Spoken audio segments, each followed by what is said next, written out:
Hello friend, welcome back to my channel beauty lifestyle. তোমাদের সবাইকে একবার ওয়েলকাম। আশা করি তোমরা সবাই ভালো আছো আর আমিও ভালো আছি বলতে গরমের মধ্যে মোটামুটি আছি। তো যাই হোক না কেন, অনেক দিন পর একটা ভিডিও শেয়ার করছি।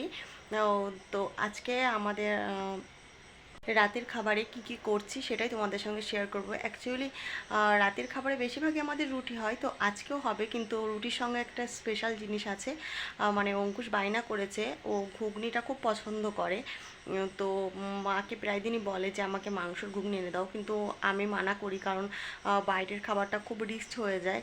ওর জন্য আমি ভাবলাম যে আজকে আমি নিজে বাড়িতে ঘুগনি বানিয়ে দেবো। তো মাকে বলেছিলাম আমি মটর ভিজিয়ে রাখতে, আর মা ওদিকে মটর ভিজিয়ে সিদ্ধ করে নিয়ে প্রেশারে দিয়ে সিদ্ধ করে নিয়েছে। আর আমি মশলাটা রেডি করে রেখে এসেছিলাম, আর এদিকে আয়ুষ আবার উঠে গেছে, তো ওকে আমি ঘুম পাড়াতে চলে এসেছিলাম।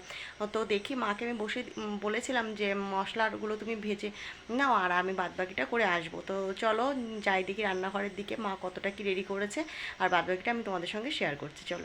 চলো রান্নাঘরে যাওয়া যাক।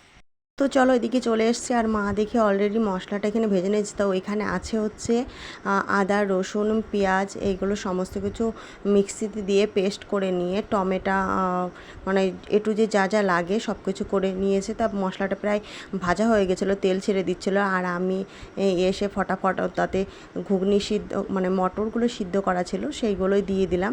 আর দিয়ে দেখো ভালো করে নেড়ে চেড়ে নিচ্ছি, মানে মশলার সঙ্গে এখন ভালো করে কষিয়ে নেবো। আর আলুগুলোও না আমি গোটা আলু মটরের সঙ্গে প্রেসারে সিটি মেরে নিয়েছিলাম, আর পরে সেটাকে টুকরো টুকরো করে কেটে আমি ভেজে নিয়েছিলাম আলাদা করে। কি বলো তো, একসঙ্গে দিলে না আলুটা পুরো ঘেটে যায়।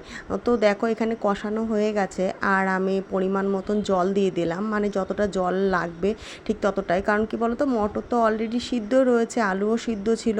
তো দেখো কিছুক্ষণ ফোটার পরে প্রায় হয়েই এসছে, দেখে বোঝা যাচ্ছে যে গাঢ় হয়ে গেছে। তো এখানে আমি নুন ঝালটা দেখে নিলাম, দেখে নিয়ে একটু গরম মশলা দিয়ে নেড়ে চেড়ে আর কিছুক্ষণ ফুটিয়ে নিলাম, কারণ আমি একটু ঝোল ঝোল মতন রাখবো। তোমরা যে পরিমাণ ঝোল খেতে চাও বা একদম শুকনো শুকনো, যে যেমনভাবে যার সাথে খেতে চাও সেভাবে নেবে। তো দেখো এখানে আমার ঘুগনি নামানো হয়ে গেছে, আর আমি এখানে তাওয়াটাও বসিয়ে দিয়েছি গ্যাসে রুটি বানানোর জন্য।